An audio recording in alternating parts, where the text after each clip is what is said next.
So today I want to talk about the Parami of Mettā. And it's something that we hear about a lot and we're practicing, and it's part of our everyday life, I hope. I can hardly imagine it not being part of our everyday life, but this this opportunity that we have in the practice in a human birth is that we can make metta the basis for the way we operate. During the retreat this past week, one of my assignments, or one of the pieces that I picked up as we talked about the Noble Eightfold Path, was the right intention component. And many of you have heard me say before that my favorite translation of the qualities that are part of right intention is kindness, gentleness, and letting go.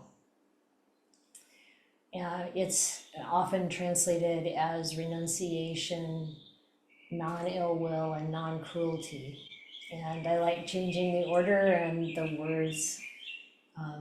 Those English words really touch my heart. So, excuse me, that's what we talked about for right intention. And when I think about metta, I mean, it's, again, like many Pali words, it's a little bit difficult to find one word to express it. So loving kindness, two words put together, is one way to do it. To get the idea that it's a bit more than garden variety kindness. And it's love, but it's not some of the ways in which we think of love or use the word love in English,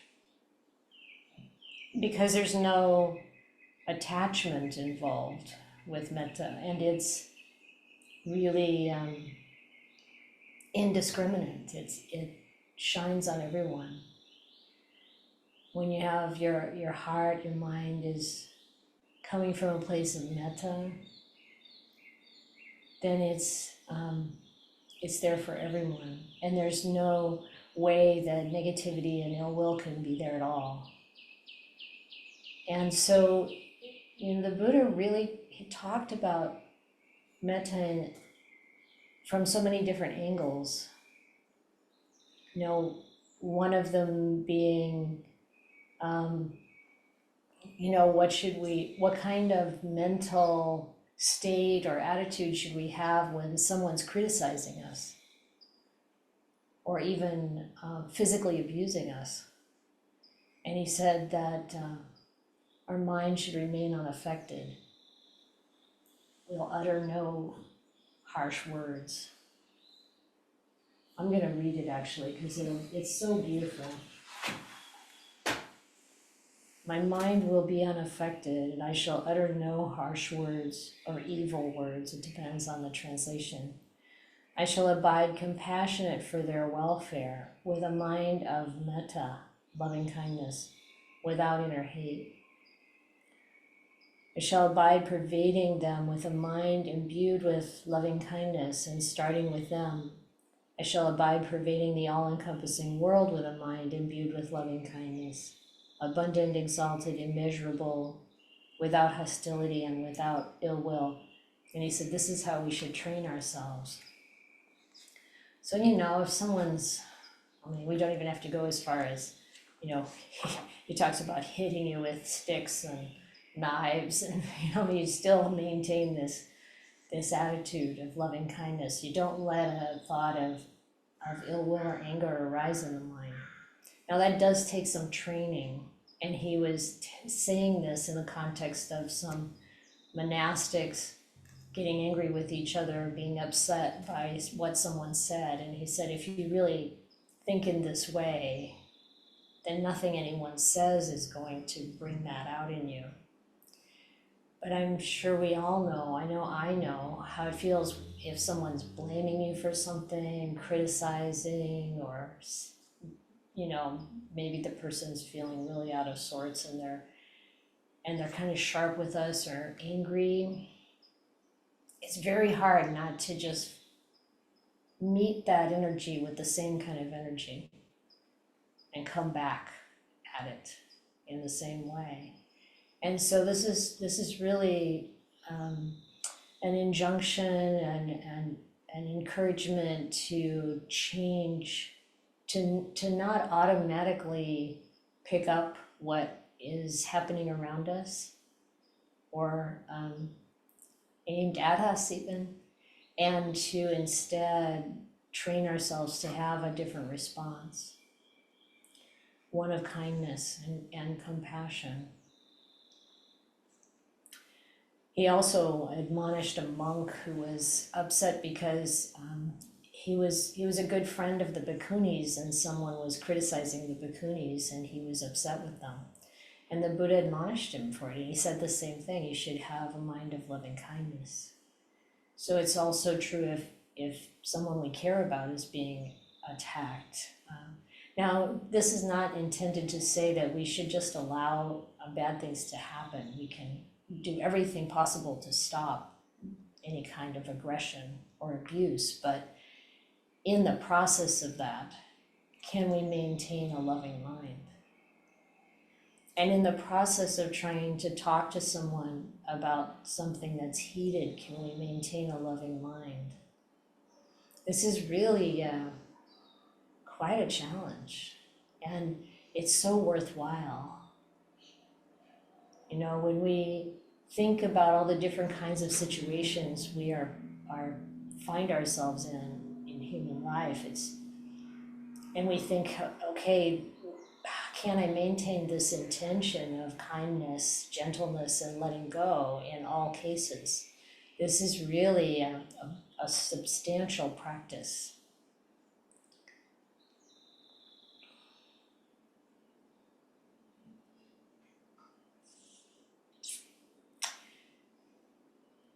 And there is so much benefit from it, including the development of our meditation. So we need the right intention along with the other factors of the Noble Eightfold Path and the other Paramis. So this is Mettā is, obviously one of the Paramis, and to develop a quality to bring that kind of goodness into as part of the fabric of our being, of our character. We really need to put attention on it, to cultivate it. And the Buddha said that, we see in the suttas how important this quality of kindness, of loving kindness, is to the development of our meditation. And it's related to being harmonious with others. So the Buddha, as some of you I'm sure know, he would visit different monasteries and monastics that were practicing with him as their teacher. And he would go to see these three monks, Venerable Anuruddha, Venerable Nandiya, and Venerable Kimbala. And those three seemed to live together and practice together for many years. And when he goes to visit them, he asks them, are you getting enough alms food and those kinds of practical things? And then he said, I hope you're living in harmony, appreciating each other without quarreling, blending like milk and water, and regarding each other with kindly eyes. And here the Pali word isn't metta, it's piya chakhuhi, and it's really loving eyes. That's your and obviously it's related to right intention, right? This is the mental state, the attitude of the heart that you're coming from with each other. And Venerable Anuruddha answers, oh yes, indeed, we are living in harmony like that. And then the Buddha says, well, how are you doing that? And he says, I think I'm so fortunate, I'm so very fortunate to live together with spiritual companions such as these. I consistently treat these venerables with metta by way of body, speech, and mind, both in public and in private. And I think, why don't I set aside my own ideas and just go along with these venerables' ideas? And that's what I do.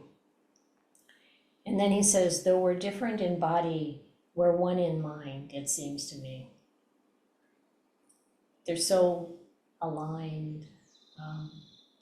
And it really is, it's like, it's because of this attitude. And you can see how diminished the sense of self is there.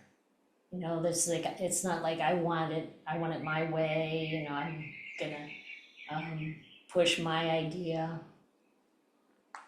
And then each of the others, Nandiya and Kimbala, also said the same thing, which is useful to recognize, you know, that they all were, excuse me, they were all having that experience. And then they added, yes, that's how we live, in harmony, appreciating each other without quarreling, blending like milk and water, and regarding each other with kindly eyes. And then the interesting part is that this precedes them talking about the depths of their meditation. And it's really incredible what they're gaining in meditation, what they're experiencing in meditation. And you really get the sense that this harmonious life is such an important foundation for being able to develop on the path. It's quite beautiful, quite powerful.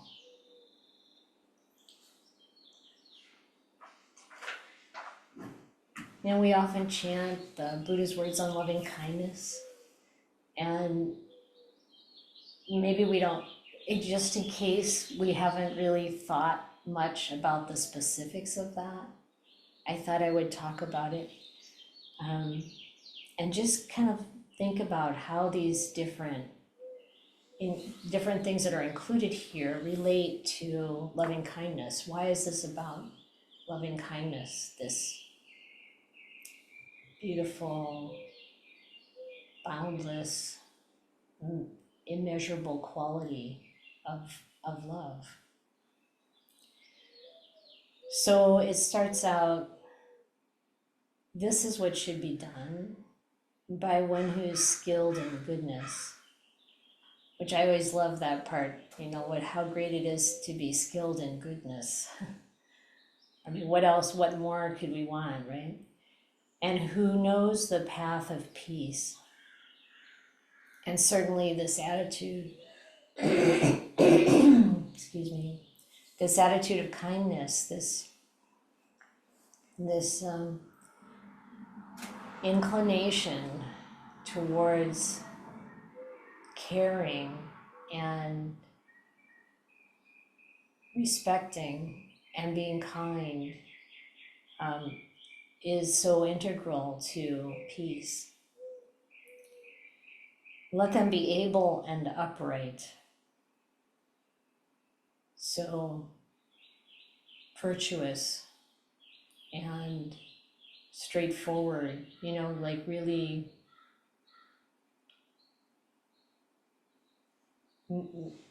able, you know, able to engage, able to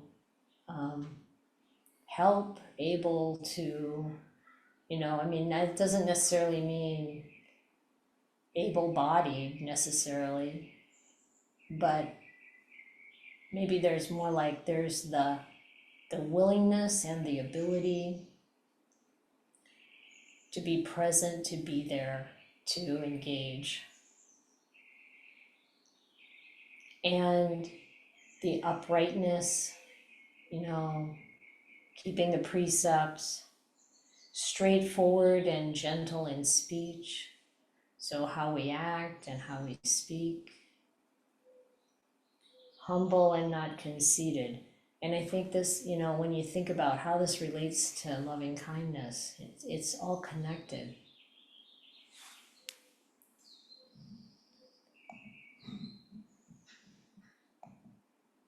It's really, like these beautiful qualities are kind of automatically come together. If we have an attitude of feeling right and maybe kind of have some righteous indignation about something, the sense of self comes up really strong. Anger, there's a very strong sense of self there.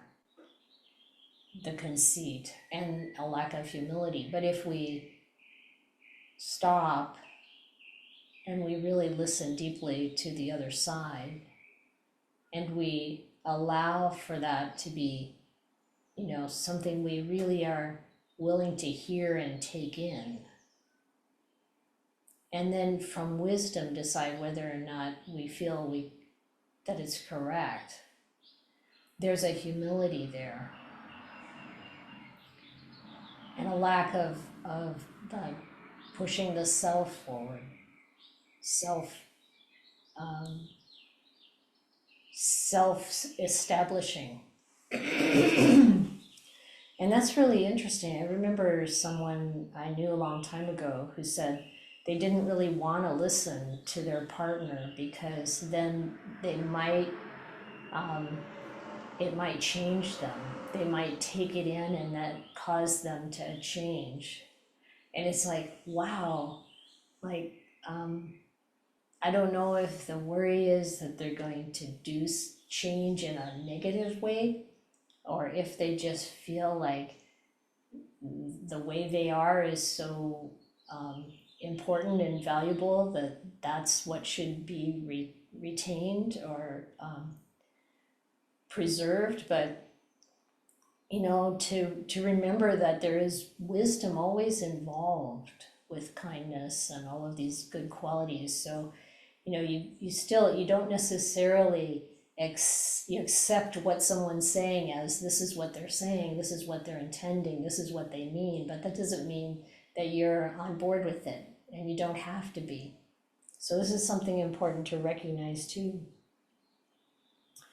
Unburdened with duties and frugal in their ways, so even though we may have a lot to do, and what does kindness have to do with this? I mean, being kind to ourselves, having, ways of letting go of stress, not feeling pressured and burdened by our activities, about our responsibilities.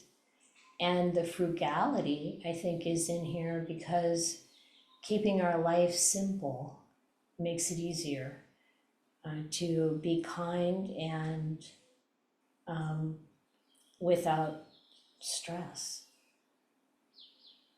Peaceful and calm, wise and skillful. Not proud and demanding in nature. There's a strong sense of self again. I want it my way. It doesn't go along with kindness. Let them not do the slightest thing that the wise would later reprove. So this kindness is related to virtue, as I said, and because, the keeping of the 5 precepts, this is such an incredibly kind thing to do. It's such a gift to all living beings. So it's very connected. And then if you think about, what the wise people think is right, that's really helpful. But if we just worry about general opinion of what the people around us think, it may not be so wise. Wishing in gladness and safety, may all beings be at ease. So one of the definitions of metta is that you really have this heartfelt wish for the well-being of others.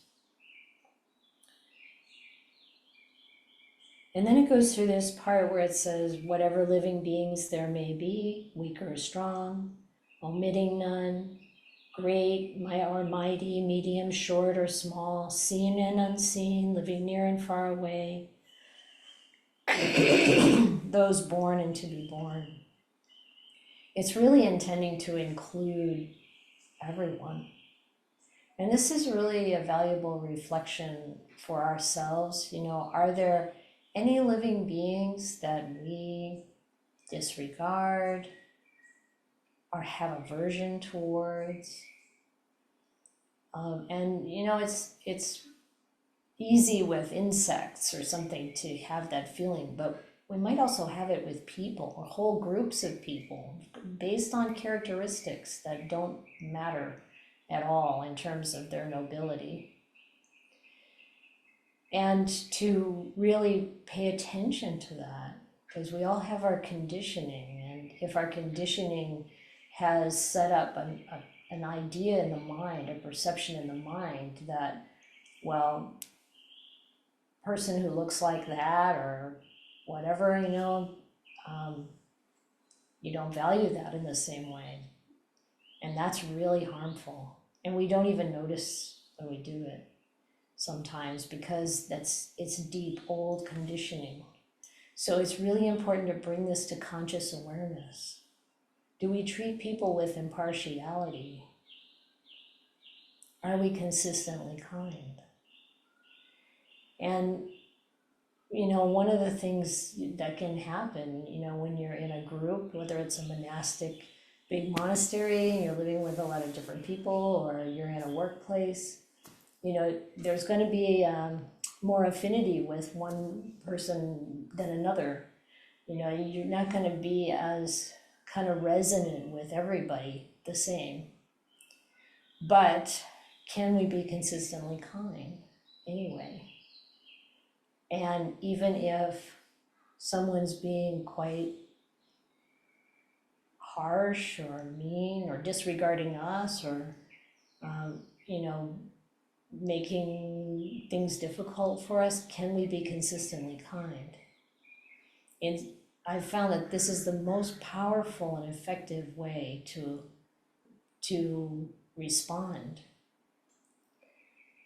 And you can think, okay, in a monastery, well, it's going to have some limits to how harsh people are going to be. Actually, you'd probably be surprised some things are not so ideal in monasteries. But in any case, being consistently kind oftentimes brings more light into the situation and an ability for people to see what they're doing. But of course, we don't do it for that purpose, because the main benefit, one really important benefit, is that you come out of the situation without regret. And that basis of kindness in us gets stronger.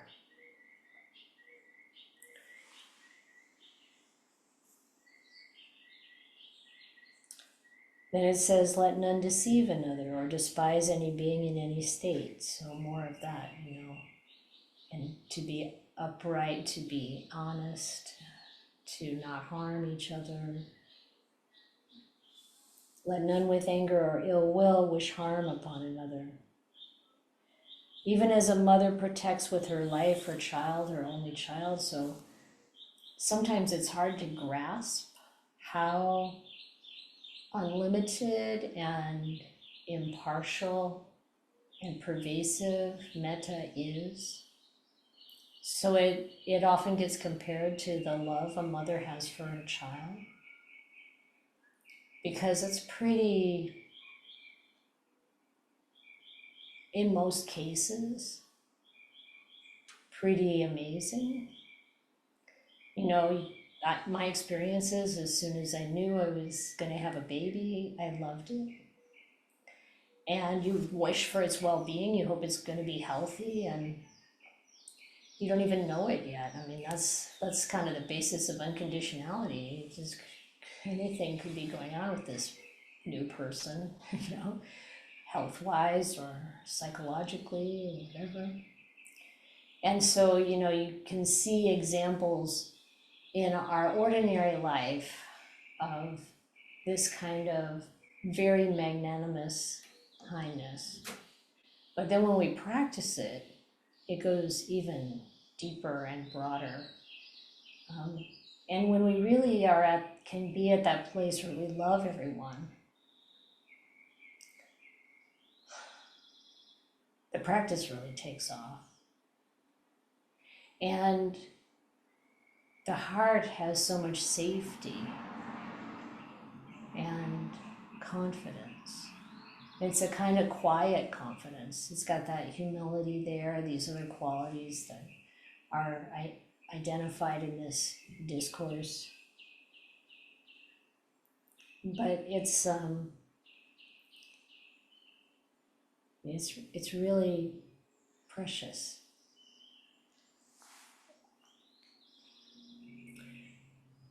So like a mother who would protect the child's life even at risk of her own, so with a boundless heart should one cherish all living beings, radiating kindness over the entire world, spreading upwards to the skies and downwards to the depths, outwards and unbounded, free from hatred and ill will. And the Buddha points at this way of eradicating ill will from the heart is by cultivating loving kindness. That replacement idea that if we can, using whatever means is helpful to create that feeling in ourselves, that loving kindness, then there's no room there's no space, there's no potential for ill will. Whether standing, walking, seated, or lying down, you know, whatever posture we're in, so this idea that this loving kindness, it comes with us everywhere, no matter what we're doing. Free from drowsiness, one should sustain this recollection. So reflecting on this and embodying it. This is said to be the sublime abiding, and by not holding to fixed views. So what does fixed views have to do with it? You know, one thing is that humility is there, that softness, that openness, and then we can take in, like I said earlier, take in what we hear from someone else, and we can evaluate it with wisdom. And then we might let go of our views that we had before. Like that story that the Buddha tells of the two men who are walking this long way and they come across some straw and they say, oh, this could be helpful. They each take a bundle of straw and carry it. And then when they come along something more precious, like some wood, one of them puts aside the straw and picks up the wood, and the other one says, oh, I carried this straw a long way, I'm just going to keep carrying it. And this keeps happening until the last thing they're picking up is some gold. And they arrive at the village, and this one man has a fortune, basically, and the other one has a pile of straw. And this is how we can be with our views. That's exactly the point the Buddha is making. So not to hold on to the way we think about things, but to be willing to see what might be a better way to think about, a more realistic, closer to the way things actually are. And kindness is right there, helping make that possible. The pure-hearted one, having clarity of vision, being freed from all sense desires, is not born again into this world. So again, this reference to this is part of the path of awakening. It's part of what helps us to go into deep meditation. And there's what they call Mettā jhana. And the Buddha talks about the heart's release by loving kindness, by metta. So the metta is there, the heart is freed from the defilements, maybe just for that period of time. The mind is released from whatever it's burdened by or fixed upon, and then you can go into deeper meditation. And so this love that we cultivate becomes such an important source of bringing together and supporting all these other qualities that we want to cultivate in ourselves and that we want to see develop. And then, of course, it's not just about cultivation. We're putting in, as we're practicing, bringing up metta, reflecting on it, reflecting on something like this sutta, reflecting on all the qualities that are consistent with and encouraged by this loving kindness. We're also putting in the causes and conditions for insight to arise. The insight that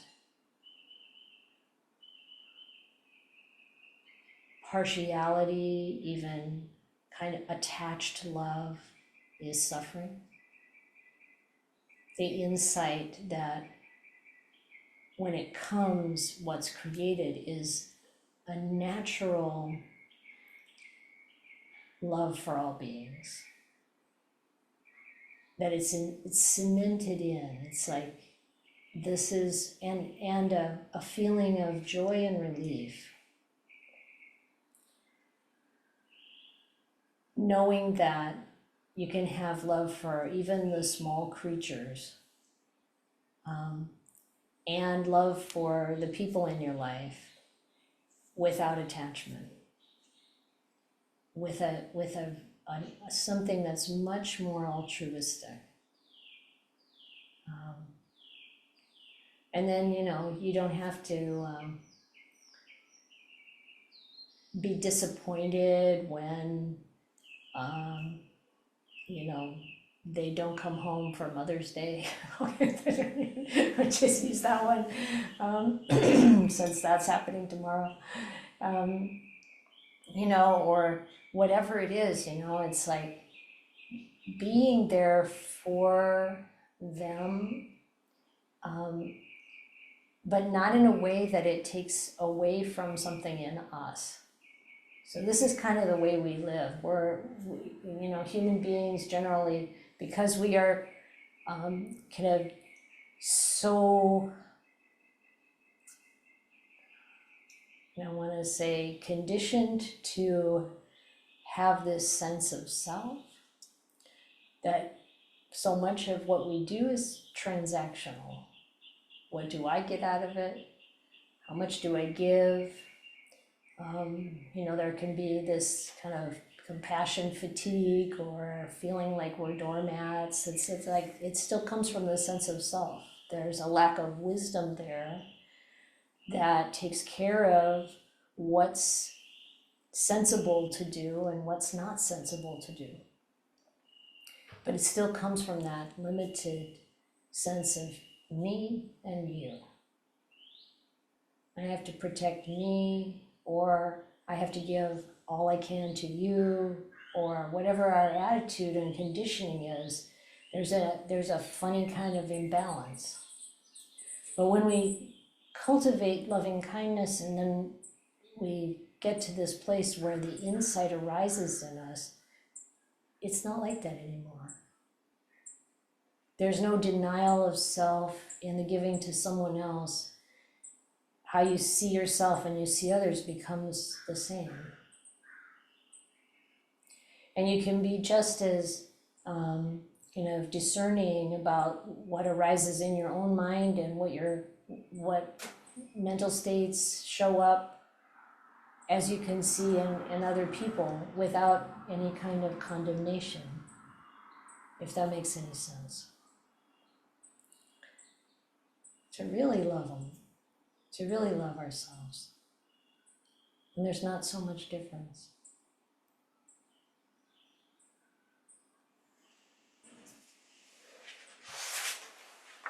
There are a couple of lovely suttas in the Itivuttaka that talk about metta.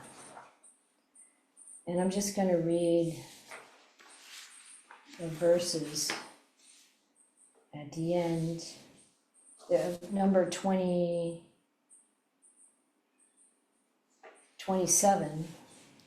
It's called the cultivation of metta, metta bhavana.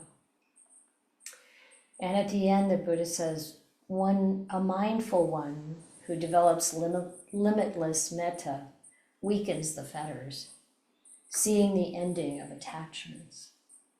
Loving just one creature with a hateless heart makes you a good person. Compassionate for all creatures, a noble one creates abundant merit. The royal potentates conquered this land and traveled around sponsoring sacrifices. Horse sacrifice, human sacrifice, and then there's a list of sacrifices that have names that make no sense, but they were part of the ancient India. These are not worth a 16th part of the mind developed with metta, as starlight cannot rival the moon. Don't kill or cause others to kill. Don't conquer or encourage others to conquer. With love for all living creatures, you'll have no enmity for anyone.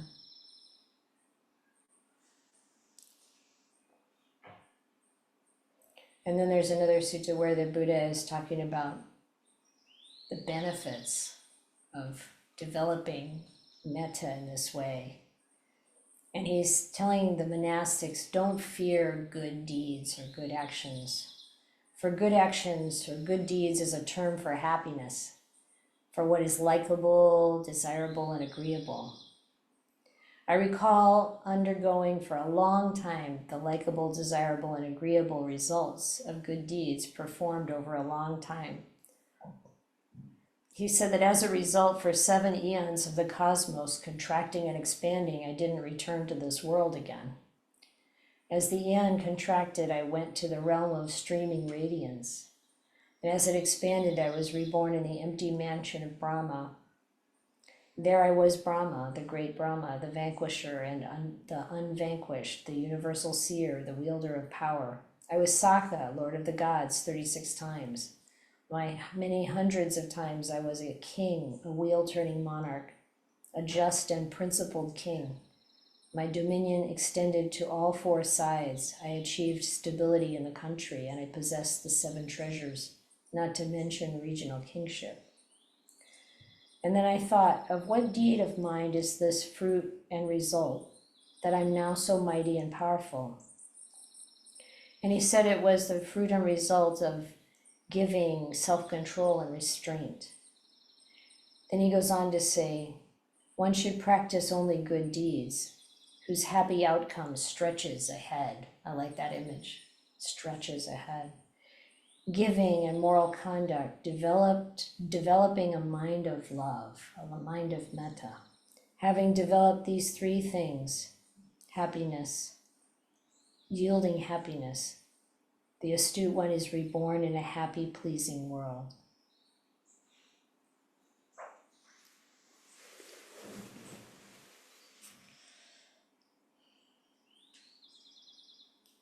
So let's meditate.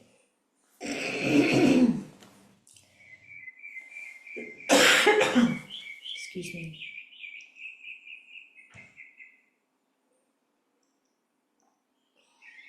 And we find a comfortable position and allow the mind to settle. Regardless of what any of the words that have been said brings up in us, and turn our attention to kindness, to our own hearts, And what images, what words really establish kindness there. One of the things I've noticed is that I see the quote from His Holiness the Dalai Lama, this quote more than any quote of his anywhere, is, "My religion is kindness." That one appears again and again. I think people love it because if your religion is kindness, all other goodness comes with it. And we can say that about other qualities that the Buddha encouraged us to develop too. We can see the consistency in moral virtue and kindness, in humility, being respectful, having compassion, encouraging the good, developing wisdom, equanimity. It's all so closely related and so clearly opposite of those things that harm living beings and that harm ourselves.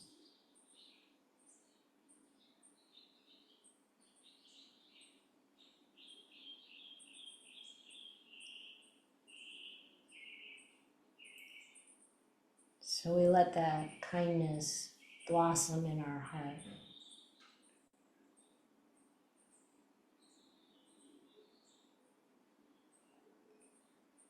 And we might feel a sensation in the body.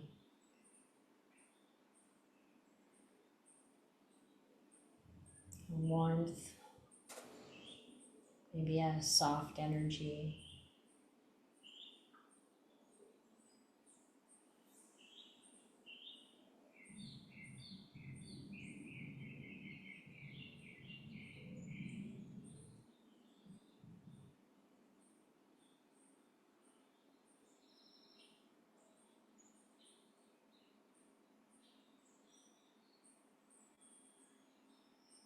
And we can invite that feeling of loving kindness to spread throughout our whole body.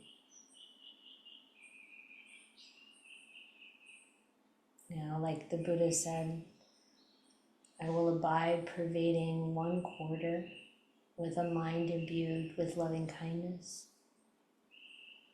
and getting 1/4 of this personal space, we might say, filled with loving kindness. And then a second one, 2/4. And a 3/4. And a 4/4, going in all 4 directions. North, south, east, west. Connecting all the way around.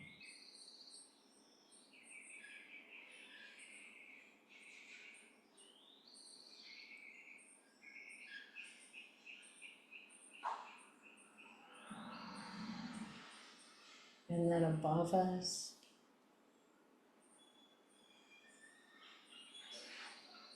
And below us. Around and everywhere.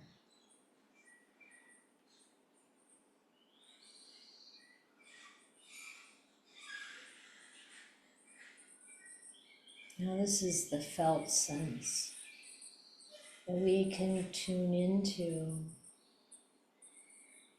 by an act of our own will, choice.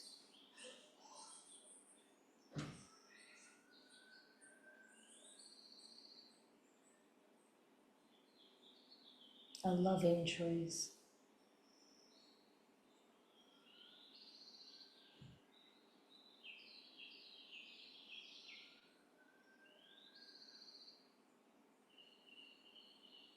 And then we can express that or extend that to all beings and to ourselves.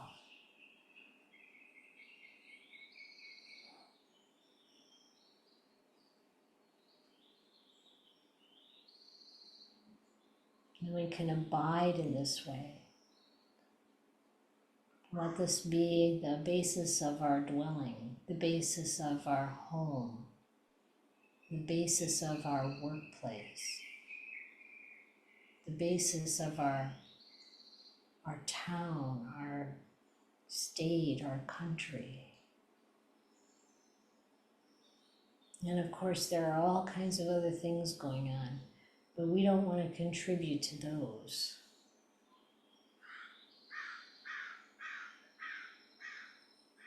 We offer our contribution and effort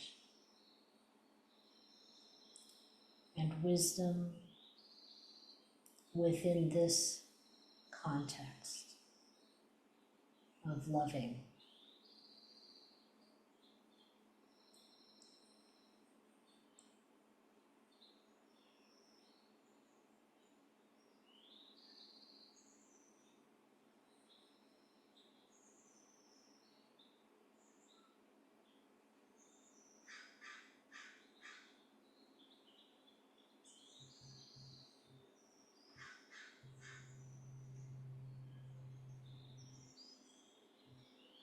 And we abide pervading the all-encompassing world with this mind imbued with loving kindness, without any limit.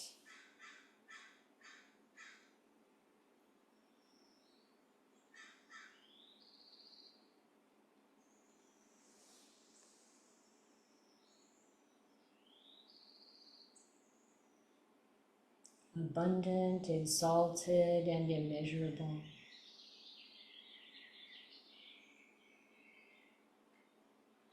And maybe some of those living beings feel it, and maybe some of them don't. But in any case, it's there.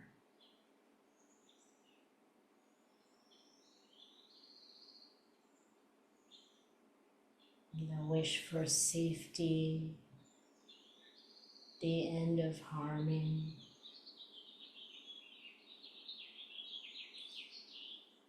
peace and happiness and well-being.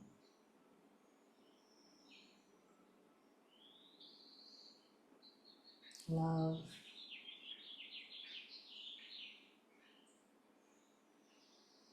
That never ends.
really like to hear what you all think or any questions.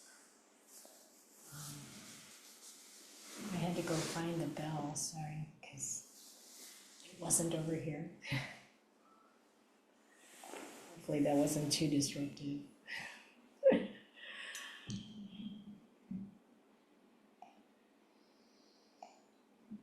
Only in that the sound of the birds went away. Oh yeah, that's right. I forgot that would be a little bit of a difference. Yeah.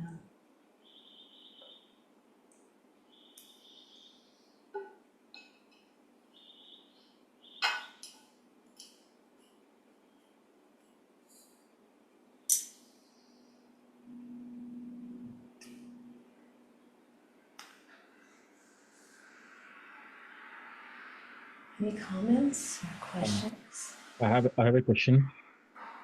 Okay. Yes. So I think what makes it hard for spread Mettā or is especially when we work with others, when we are like interacting with other people and all, and it's difficult. Is the emotions that come in us, and those emotions come due to what I think our conditioning or our karma, past karma, right? And general sense says protect yourself or protect this like basically the feelings, the emotions are like they hurt me. I experience this, but others don't experience this. So if I act in my self-interest in that situation rather than in the broader interest or in being kinder, that seems to be the default way to go, because I experience these emotions in my body and they hurt me or they generate happiness in my body, right? So how do we overcome this immediate thing that we experience? And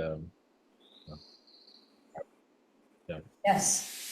Yeah, this is important because I pointed out recently to someone at the retreat too that when you look at the suttas, you see that the Buddha says, you know, if you have this cruel thought, you just don't put up with it. You just throw it out immediately. You abandon that thought. But he doesn't say the same thing about feelings, because that doesn't work.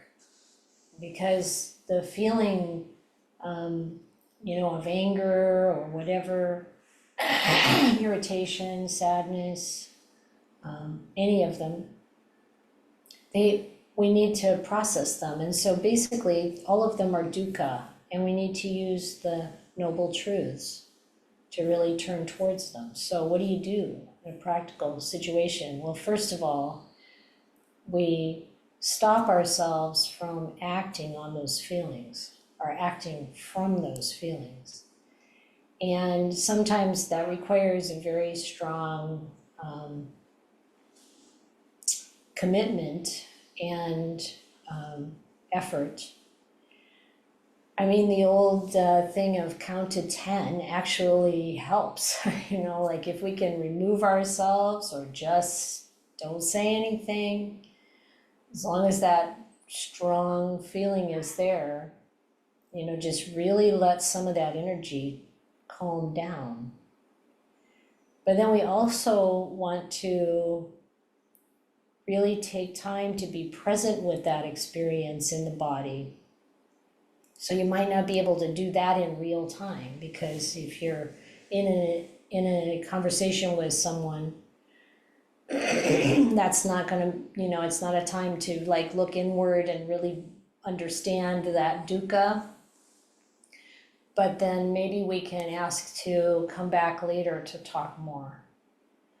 Or maybe we can just take in what they're saying, no matter what it is we're feeling inside, and monitor our own feelings and monitor what seems to be their feelings, and really listen to them and repeat back to them what we're hearing to make sure we understand it, and not offer anything into it until we're calm, till we're ready. if possible.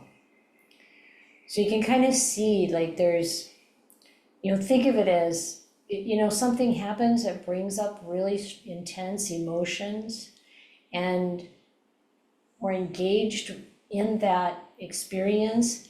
Think of it like your body just getting into an accident or something. Like, there's what you have to do to stop the bleeding, and then there's what you have to do to get this person to a hospital. And then, just recognize that this is important. To fly off the handle, as they say back where I come from, to get angry, to express that just creates so much damage. So to be able to restrain ourselves, that's kind of like get the bleeding to stop. And then, really to take care of that is to go where you can really be present with what it is. And those recommendations that the Buddha gave in the removal of distracting thoughts, even though he was talking about the things that come up in the mind when we're meditating, we can use that as a guide for how to work with the emotions. Or we can use a method like feeding your demons or focusing, or there are other models that we can use. Do some somatic experiencing, or we're really feeling it in the body and observing the feeling, and we're not adding anything to that bonfire of emotion by thinking about the situation and how people are acting. And this is very hard to resist.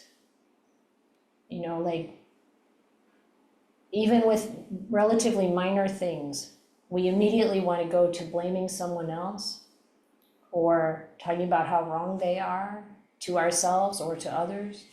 And if we do that, we just perpetuate this karma. And we don't, if we really see it with wisdom, we don't want to do this. We don't want to perpetuate this at all. We want to be able to master our own experience in terms of what we say, what we do, and even what we think. So we can't control how we feel in the moment, what the reaction is, just like we can't control what thoughts pop into our mind. But then we need to take care of it. Is that clear enough? Yes, yeah. So no matter what my conditioning is, how I feel, I'm not talking about big emotions also. In general, I might have it, like each person will have their own default tendency to react in a certain way. So overcoming that and reacting and being kind, this seems to be like a self-denial, or I'm always putting Self-denial? always putting off whatever is arising naturally away, and then going towards kindness, which is good, but the faith in being able to do that is how do we build that faith? Yeah. So there needs to also be wisdom. And the wisdom solves the problem, if you will, of what should be done about this. So it's not like that's the end of it, like I'm always passive, or I'm always, I got my side of it calm and I'm at ease. No, you also have to deal with whatever the situation is. And we have to do that with wisdom. And it's not a self-denial. It's a denial of the sense of self, I'm right and I'm gonna make sure everybody knows that, or something like that, or I have to have it my way. Instead, you use wisdom to see what's actually best for everyone, including yourself. What's really a wholesome solution here, or the best we can do.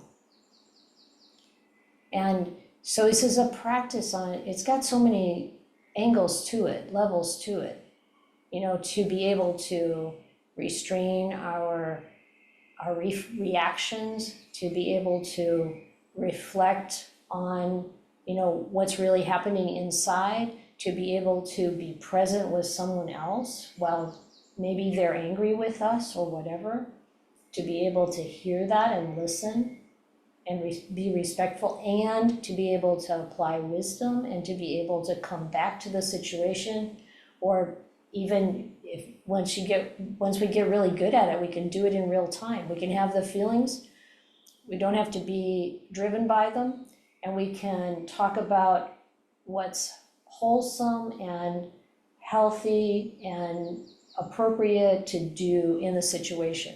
And that doesn't put the other person's needs ahead of ours all the time. It's like you see what's best for everybody.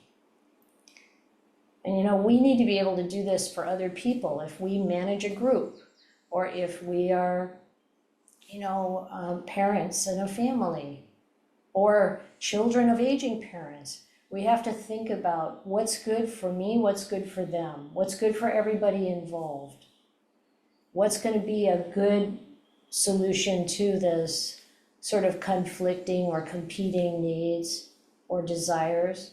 And just, it's nothing's perfect, but this is our task, this is our job, and we try to do it in accordance with Dhamma. So if it's real wisdom, then we do it in accordance with Dhamma.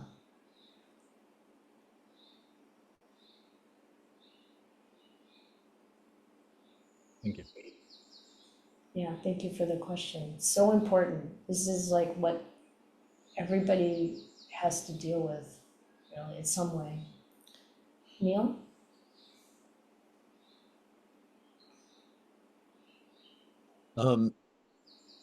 Yeah, something that I've found helpful working with this, what Mahesh is talking about, is when somebody's doing something or saying something that is bringing up strong negative feelings in me, and the more like you just said, the more you practice with it, the more it comes up quicker and quicker.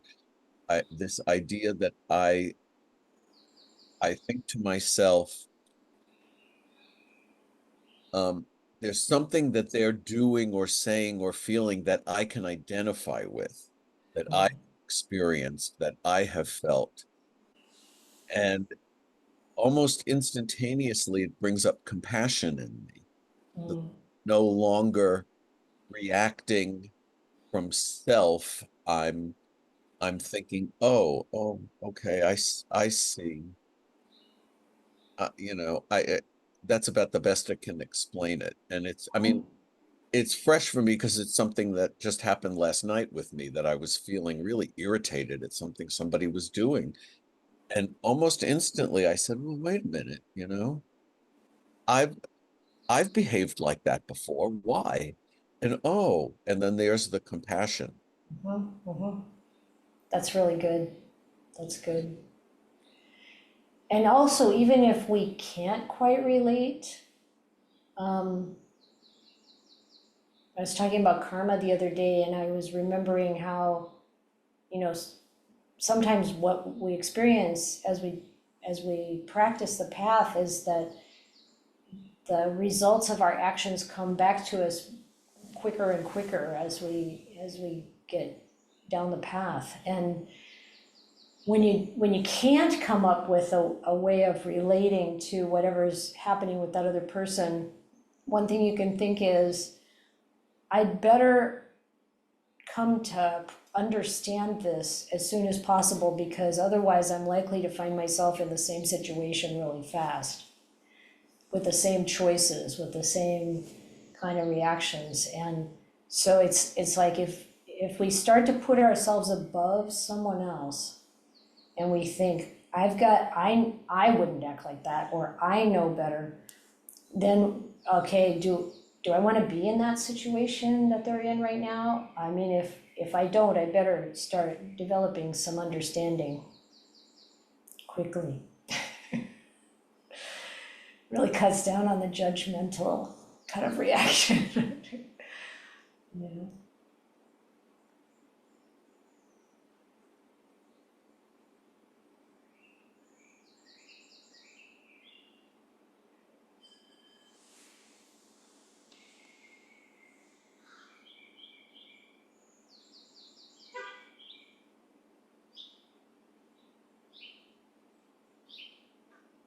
Yes, James. Thank you for the talk, Ayya. Not so much a question, maybe, I'm not sure. I'm just sort of like perhaps thinking aloud. Is that I always have a problem with a sort of a formal metta meditation. The whole, when you sit there and you think about the loved person and you think about the the next person, try and bring it up. I tried doing it early this. I tried to really get into doing it, kind of practice it early this year, but then I got a bit of illness, and part of me actually thought my attempt to do metta a lot might have caused the illness, but I don't think it did. But it did sort of ward me off. But I was thinking about it just now, and I sometimes feel like, well, have I felt metta? But then I know that sometimes when I meditate before I go to work every morning, and I know there's been occasions when I've had a particularly good sit, and for some reason I go out into the world feeling particularly calm, and one aspect of that calm is a sense of sort of love for everyone, kind of like an openness kind of sense. So although I haven't deliberately sat there cultivating metta and thinking about the loved person or anything like that, it seems to have risen anyway. And so therefore, is it sort of is it kind of like a natural result of samatha? Yes. Yes. Yeah. It's funny, these qualities kind of support each other. Like when Ajahn Mahabhua's first translated talk came out, wisdom develops samadhi. It was kind of like, what? It's always like, oh, you get to samadhi and then the wisdom comes. And he's like, no, it comes this way too. It's like, and it's like that, the samatha, we can get into beautiful states of mind that help us to be so calm and like the self is practically dissolved, and like you said, that openness and the kindness is there. And that's one of the things that really convinced me that the Dhamma was correct, because in some way it always keeps coming back to kindness. Like, okay, I know this is right. So yes, it's true. And also compassion. Sometimes we have situations in our life where things are really hard. I mean,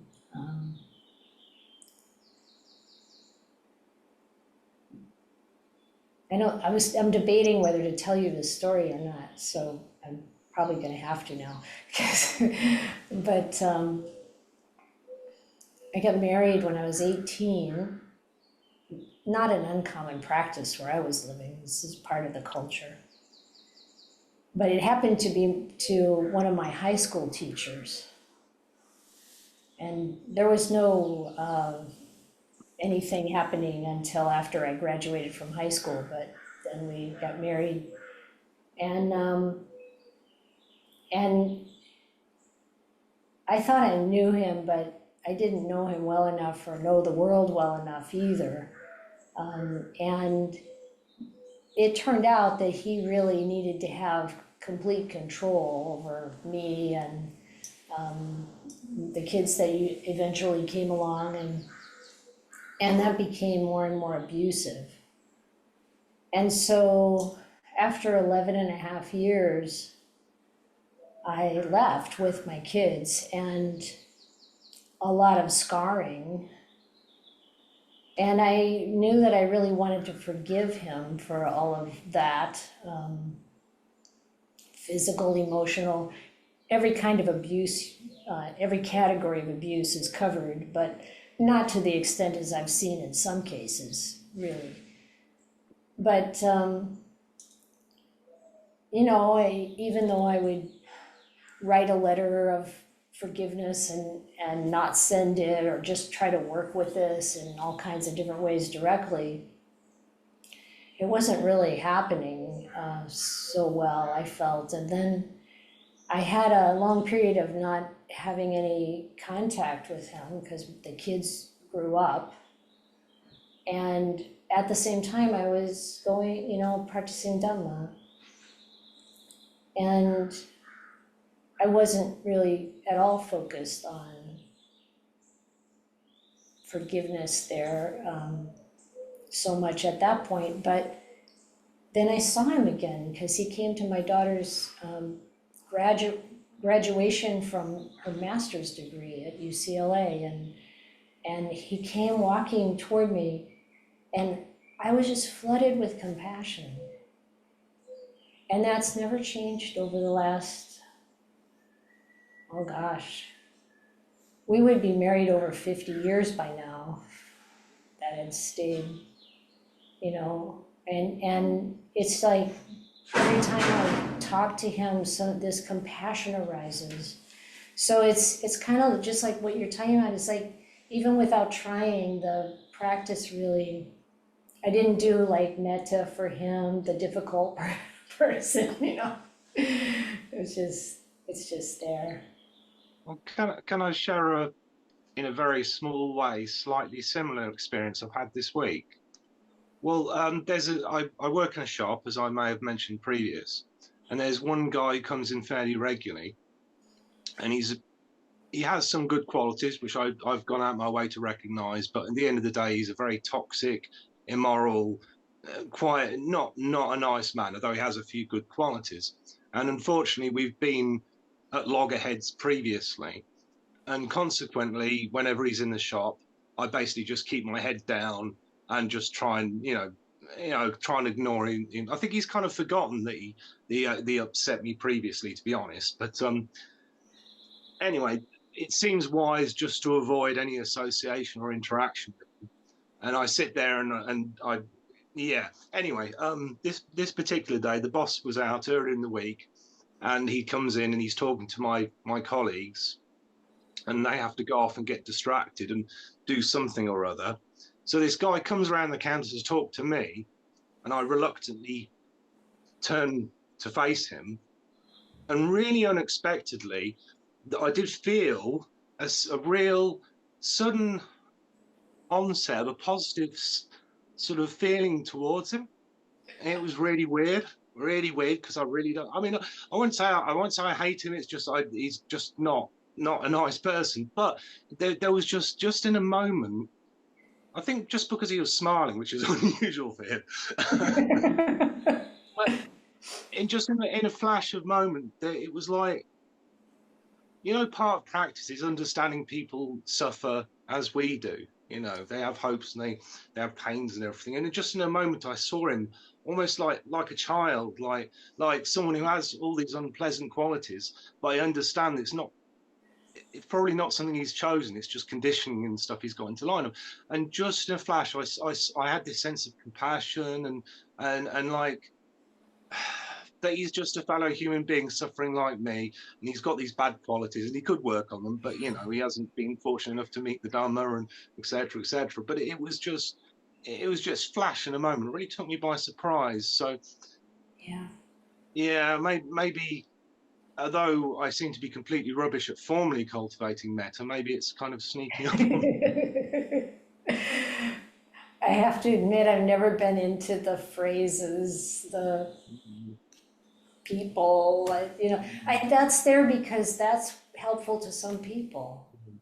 And I find it helpful sometimes, but only if I think about the dog, because the dog's just so entirely blameless and so entirely dependent on me for food and cuddles and play and stuff that there's just no other issue. Love for a dog, really. But anyway, that was a really noticeable experience, but it's perhaps a good sign, because I think as someone who suffers from aversion as like their primary hindrance, if that's such a thing, I recognize that I need Mettā a lot. So maybe I'm heading the right direction without even realizing it. But then that's how practice seems to work, is these things happen and change, not necessarily with you willing them. You just, you know, you just follow the practice and do the meditation, do your best, and somehow these things just happen, don't they? As if by magic. That's right. As if by magic. That would be a good title for some talk someday. Not this one. This one should be the Mettā Parami, but as if I, by I, magic.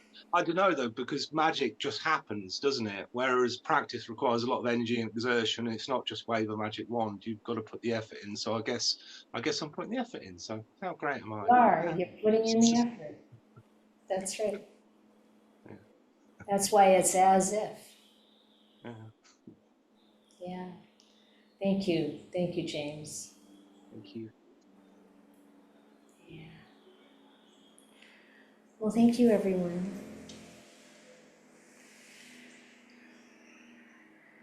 I hope this has been beneficial, and I hope you have a tremendously wonderful day or night or whatever is coming next. In terms of all the joy and beauty of the Dhamma everywhere that we look.